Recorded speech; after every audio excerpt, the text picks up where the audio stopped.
பெற்றவன் அவரே.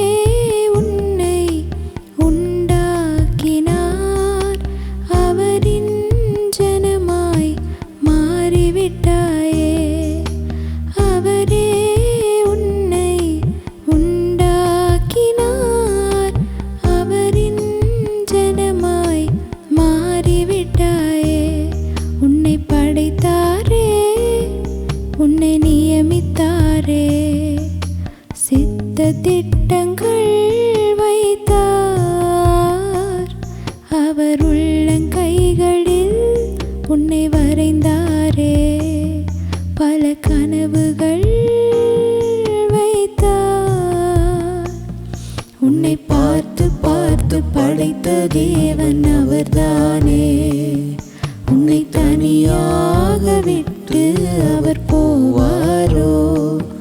உன்னை பார்த்து பார்த்து படைத்த தேவன் அவர்தானே. உன்னை தனியாக விட்டு அவர்